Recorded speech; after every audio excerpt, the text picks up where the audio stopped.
but they kept their sacred honor. We can do no less for our children, our grandchildren, and some of us, our great-grandchildren. We have to stop this mess that's going on. We're in debt. Other people own this country. Do you understand that? China. I'm terribly sorry I have trouble speaking English. I have no intentions of learning anything else. I'm sorry. I'm too old. They own everything. They're pieces of America, and I don't know if you know, they just belong a little bit over here to the Japanese, a little bit here to the Chinese, to the Saudis. They don't even really like us. And all of these people that own pieces of America, that was not what our forefathers said. That's not what they intended. I think one of the forefathers, somebody was reading about Benjamin Franklin, they said, neither be a borrower or a lender be.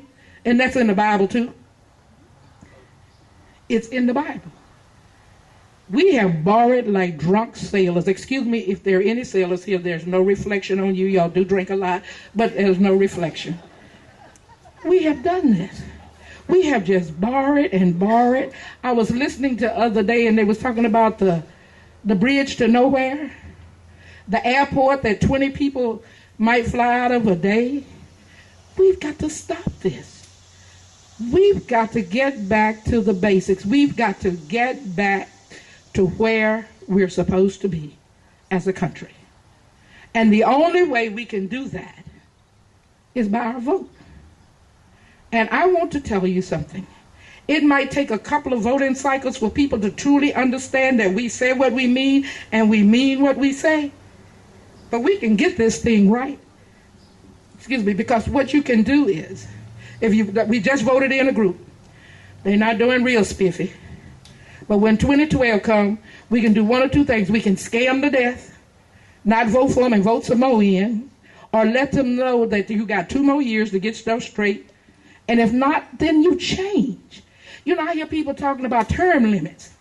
The best term limit in the world is not to vote them out. We all about term limits. We're the term limits. We can vote them out. 2012. We have a president, and I don't know how true it is. All I know I learned on the news. They say that the Democrats are raising $1 billion. Do you all know how insane that is? $1 billion. It's called buying the presidency. $1 billion.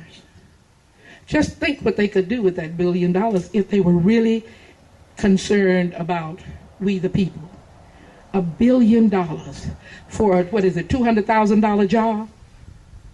Come on now. Something has grown grossly wrong in this country.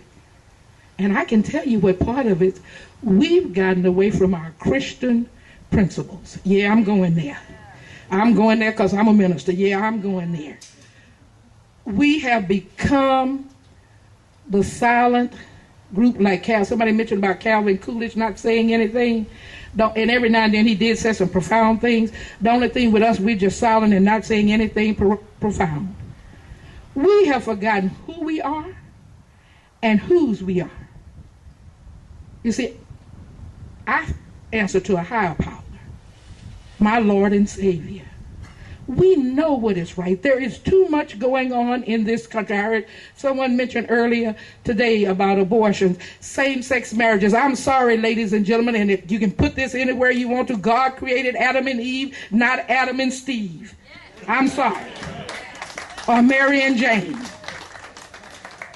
He did not. And we sit back as Christians, and I'm talking to you. How many of you Christians in here? Now, if you're not sure, don't hold your hand up now, okay?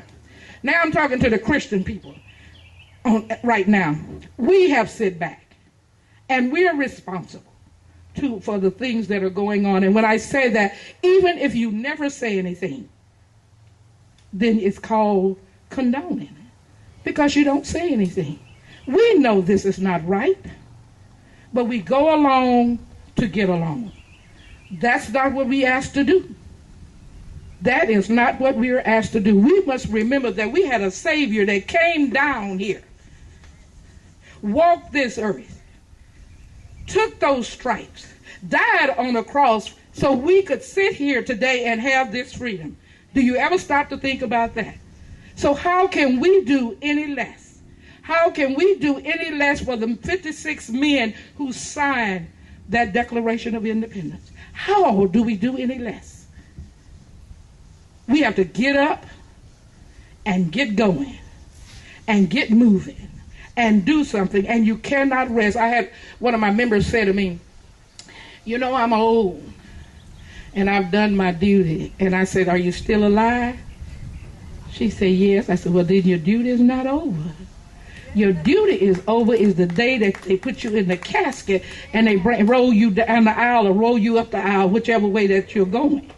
That's your duty. And so when you sit here, and I know it's a lot of us gray-haired ones here, but we understand, and most of us have been through things, and we know, and we have to teach our children and our grandchildren, but we have to speak out. If it takes us speaking out, because I got news for you.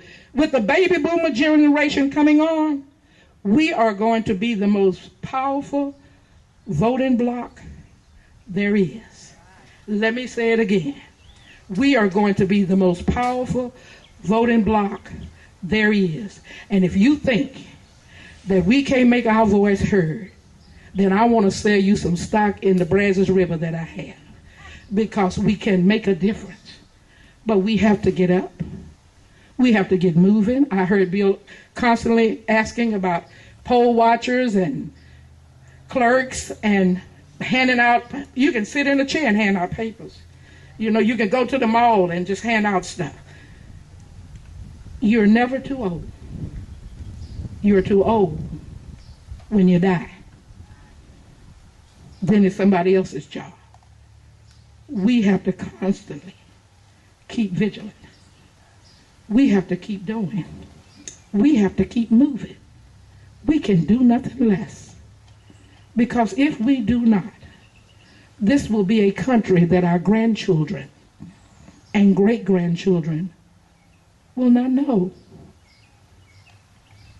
We do not want to be the late, great America.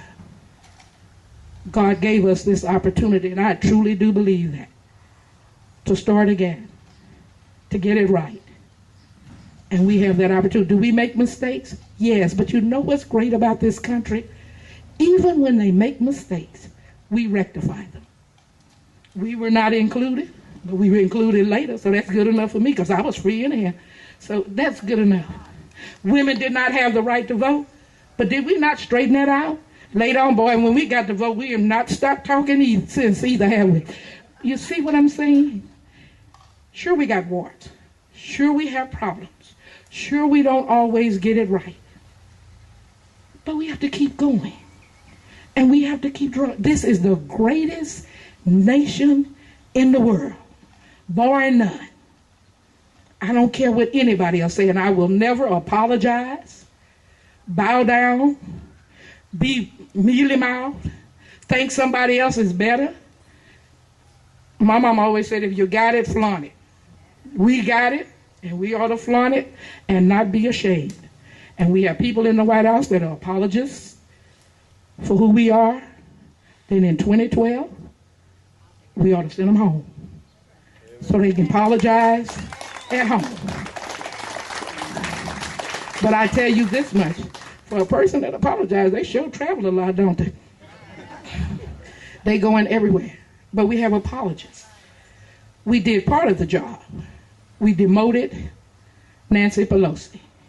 And I never really wanted her out. I just want you all to know that I didn't care that whether she got, I wanted her to demote it so she wouldn't have no voice and wouldn't have anything to say. That just makes my day.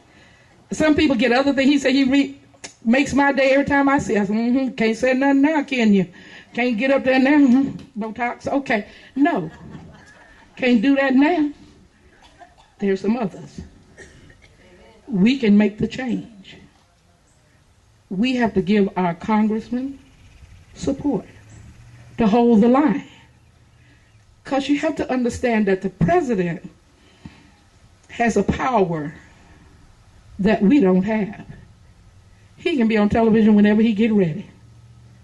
He can be on radio whenever he get ready. Wherever he goes, and he's going to say things about Republicans and how he's called us everything.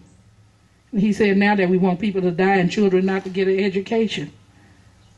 But that's okay. You know that it's not the truth. And you tell others that it's not the truth. That he's running for office. He's been running for office since he got in. As a senior citizen, you tell other senior citizens that Obamacare going to hurt us more than it's going to hurt anybody else. Because I think they think that when we get 70, we ought to just die. So you tell others. You have to tell somebody. You know, there's an old gospel song that says, I just got to tell somebody because I can't keep it to myself. So we have to tell others about the goodness of America. We have to tell the others about, I tell people I'm a Republican. I don't ever be ashamed. I say, I'm a Republican. They say, oh, you are? Yes, I am. My ancestors have formed the Republican Party in the state of Texas. When I tell people that the Republican Party belongs to me, I actually mean that. Because of them 42, I had 2 ancestors that were there. So we have to be vigilant. Speak out. I know sometimes you get tired and you think, but we have to. We have to keep going. We have to be like those 56. We have to pledge our honor. So in closing, I'm going to ask you something today. I want you to make a pledge that you will pledge your honor to change things, that you will let America be America again, that it will become again a government of the people, by the people, and for the people. Because if we don't, who will it be for? We are a Christian nation. I don't care what nobody else says, as I said in the beginning. We can make changes. Things are not going right. Only we, the people, can change them.